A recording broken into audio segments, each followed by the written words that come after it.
here. Ladies and gentlemen, man, TikTok.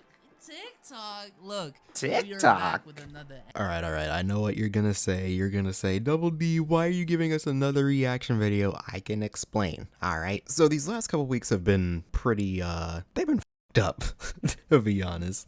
There have been some things happening in my personal life, and on top of that, I have gotten sick from food that I ate twice in the last couple weeks. So I have just been deciding to take it easy these last couple weeks because clearly life is just, September is not my month. But I will be back with like an actual video sometime in the near future, so you guys can have that to look forward to. But yeah, that's why I've been sort of inconsistent and also just been giving you guys a lot of stream highlights and reactions and stuff like that. So I hope you guys can understand, but with all that being said, let's get into the video.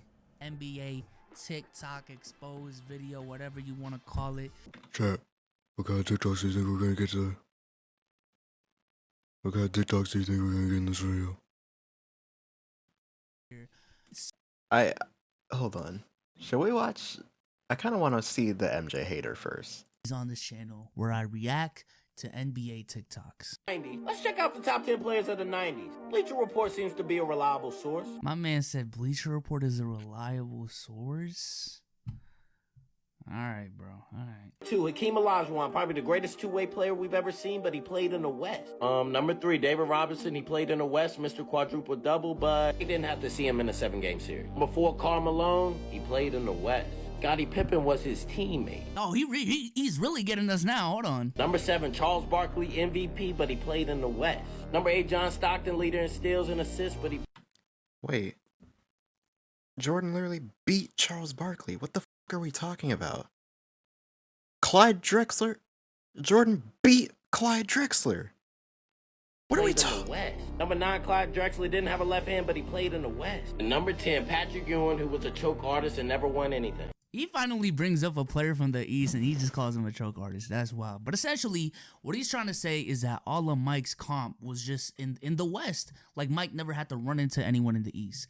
And to that, I say, let's talk about LeBron's. Let's talk about LeBron's. Because the Golden State Warriors, the mighty Golden State Warriors, he only faces them twice a year in the regular season.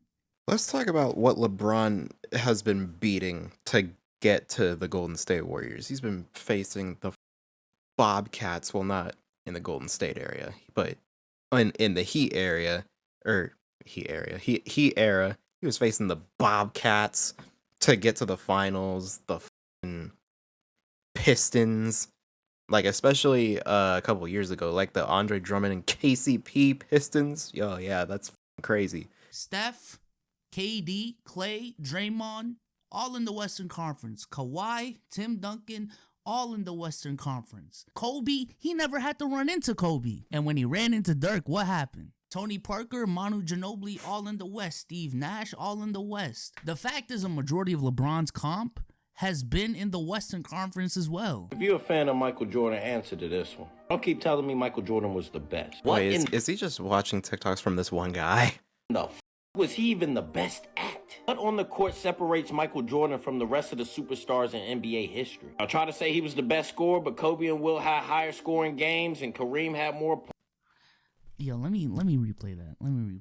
Wait, what? He didn't just say that. I'll try to say he was the best scorer, but Kobe and Will had higher scoring games and Kareem had more points. Well, y'all try to... Oh my God.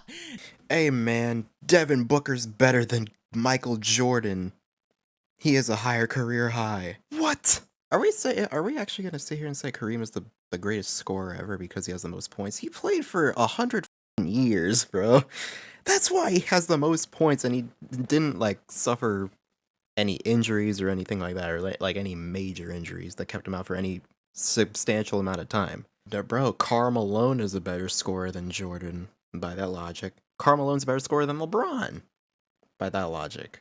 Oh, but all of a sudden, nah, bro, you know what I meant. Up until that time span, nah, Kareem's a better scorer. But as soon as he ups Kareem's total career points by 1, immediately, LeBron is a better scorer all time. That's how that works. Try to say he was the greatest dunker when he's not Vince Carter. Well, his mid... Who cares about dunking? Well, his mid-range is absolutely ridiculous. I don't even shoot mid-range no more. And do you realize Kevin Durant is a better mid-range shooter? So is Brandon Bass, technically. Whoa! Whoa! Whoa! So is Brandon Bass, technically. I don't get why he's bringing up KD and Brandon Bass if it doesn't matter. Brandon Bass, really? if anyone has watched Brandon Bass, I've watched Brandon Bass. He was on the Celtics. Literally, all of his mid-range buckets came from a pick and pop. A pick and pop. You're comparing Brandon Bass's mid-range game to a motherfucker that can cross you up, go between the legs, hezzy, pull up, pump fake. Like, yo, what are we what are we doing? I mean, MJ's handle was okay. The tween against Bird was cute. But is it Kyrie? Is it Allen Iverson? Is it James Harden? Maybe he was a great all-around player. Maybe he was a great all-around player. Have you ever thought of that? Maybe that's why everyone, is enthralled with Michael Jordan's resume and the numbers he's put up and his game overall is because he's a great all-around player. The same with Kobe, the same with LeBron. These are motherfuckers that may not be the best in any sort of skill, but they're so good in so many areas of the Chicago with the lead. Meanwhile, with Jordan, you can actually make a very, very strong argument that he is the greatest Did you react to Dom's? Yeah. scorer of all time. For him to average 30 for his career on damn near 50% shooting, for him to average like 33 in the playoffs with the amount of games he played on that efficiency, some years averaging 44, 45. Bro, do you understand like how ridiculous that is? This dude played 15 years and 10 of them he won the scoring title. And it wasn't like a KD 2012 scoring title where you would average 27 and win the scoring title. He was averaging like 35, 33, 37. How can you be the GOAT when you're not even the greatest in any single category? If that's the criteria, then I guess Steph Curry has a better case for a GOAT than LeBron James. What are we doing? I need you old heads to help me understand. How is my... All right, hold on. Let me look up this guy on TikTok because I want to see like what the engagement is like on this. I need to do that.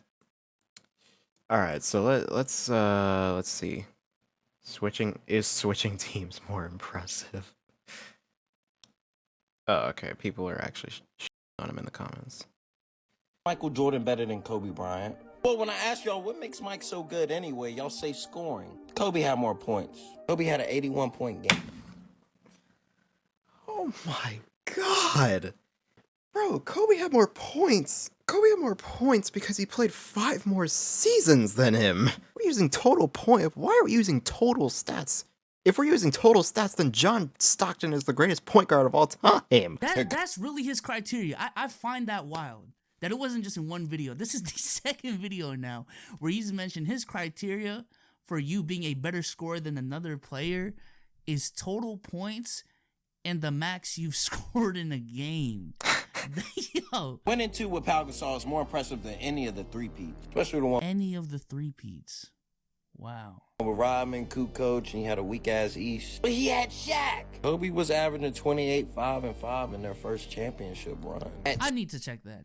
That's not true. Unless he's talking about the entire playoffs, but in the finals, Kobe got hurt, so he averaged like 16. Alright, so he's still lying. Oh my god, 22 points. 22, 6, and 5. Michael Jordan lost to the Celtics with Danny Ainge guarding him? Why do they say Mike lost to a super team? Who was the Jordan defender on that team? Larry Bird had 5 Hall of Famers. How are the Celtics a deep team with no bench? Danny Ainge? Mike was in his prime scoring the most in the 80s. Why couldn't he beat Larry and Kevin McHale? It's so scary defensive. I don't know, bro. Why was he putting up 60 points a game, but he still couldn't win? If that was LeBron putting up 60 points, bro, do you know what people would be saying if LeBron was putting up 45 points a game and got swept in the series? They would be calling him the GOAT on the spot, which, to be fair, that's what Larry Bird did with... Alright, never mind. Just, I'm stupid. So not only is he discrediting Jordan now, he's discrediting Bird and that whole team, bro. Other than Bill Walton? Bill Walton was out his prime. What was Robert Parrish good at? He didn't even have a post game. Where does he rank on the all-time centers? Not even top 25. Kevin McHale was good, but how much defense did he play? Larry Bird just had the better supporting cast. Oh, I forgot. Averaging 45 a game in a series you swept while playing with dudes that were literally on crack. Bro, they were literally on crack! They were literally on crack! From that bench. Larry made his teammates better. Who was Larry Bird, Scottie Pippen? Larry would have dragged the Bulls to the finals in the 80s. I don't know what he just hates Jordan. Let's look at the 1986 Boston Celtics. 67 wins. The #1 defense in the league. And they're not a great defensive team because they don't have a Kawhi Leonard on their team. When they have Kevin McHale, Robert Parrish, and Dennis Johnson. 9-time all-defensive team member Dennis Johnson. When people call the Brooklyn Nets a super team, is that dependent on their depth? I don't think so. Being coached by one of the best coaches in the league in Casey Jones, I don't think I've seen anyone go to lengths boom-ass to discredit Jordan. With these, I'm gonna just say these dumbass arguments. Steph Curry did not revolutionize the way we play today's game by himself. Now I understand that. All right, here we go. Here we go. This is why y'all wanted me to watch this. All right. This is why y'all wanted me to watch this. All right. All right. Curry is the greatest shooter we've ever seen. And most likely be the greatest point guard if he can pass Magic. But I keep hearing people say he eliminated bigs in today's game. No, he did not. The versatility of LeBron. Who says that? Let me know. I have never heard say that. Curry got rid of bigs. Yeah, people don't say that. Like I've heard people say that the traditional big man is going away. Yeah, traditional bigs, like Vinny just said. Not the big man altogether. Nobody's running. The only team that like ran a small ball lineup, strictly a small ball lineup, was the Rockets. And they failed miserably because they had no bigs. LeBron James is what eliminated the effectiveness of bigs in today's game. Not only the versatility because he can guard 1 through 5, but also the system that's placed around him on the offensive side. Now we all know what this is. Surround LeBron with shooters, allow him to penetrate and kick to the corner. He's the greatest corner pocket passer ever. Wait. I'm so wait, why is this a video about LeBron now? All right, so he's this type of fan. Just bring up LeBron James in any possible way you can. This forced bigs around the league that. Oh, Steph Curry had a great game last night. Yeah, but LeBron's the GOAT. LeBron James and the Miami Heat was running small ball way before the Warriors were. Why don't we talk about that? Chris Bosh was really the pioneer for the small ball 5, shooting more threes than he. But he wasn't small. Bro, Chris Bosh was what, 6'10"? Chris Bosh wasn't small ball. We had Draymond Green running center. Draymond Green 6'5". That's small ball. Chris Bosh, 6'11", my bad. So even taller. And he had his entire career just because he played with LeBron. It's nice to have an unselfish superstar. Steph did not eliminate bigs. He changed the volume of threes, giving everybody a green light. You know, it's crazy for his original take to be Steph didn't change the game alone by himself. For him to really, let's just be honest, he really just talked about LeBron. He could have brought up other players. Like he could have brought up Kevin Durant. He could have brought up Kevin Love. He could have brought up Kevin Love. He could have brought up other players. Kevin Love is a great example. He could have brought up Chris Webber. How the is Michael Jordan better than Larry Bird offensively? Okay, so he already put a caveat on it. He averaged 24 and 10. And he averaged more assists. Larry shot more threes. And they shot the same field goal percentage. Larry Bird had to go against a tougher era of basketball. Remember, guys, it was more physical. They played wait, what? They played in the same era? What is happening? They literally played at the exact same time. What? You Jordan fans love free throw percentage. Larry had better IQ than Michael Jordan. He made Kevin McHale a star. I understand he had a post game, but he's not even a top 5 power forward. I don't know, bro. There are a couple series in Larry Bird's career where Kevin McHale low-key outplayed him in the playoffs, but let's not talk about that. What was Robert Parrish good at other than being durable? Seemed like an average center. Believe it or not, Larry Bird was Robert Parrish was not an average center. What? better transition player than Mike. Why? He was a better rebounder. Often he'll push the ball up the court, find his teammates. Mike was usually looking for a highlight. Other than inside scoring, what is Michael Jordan better than Larry Bird at? Larry was more clutch. Wait, Mike never beat Larry, did he? Better shooter, rebounder, passer. Okay, so it's just the best all-around game. When you come out the gate in your rookie year and average 28 points a game without Scotty in the league,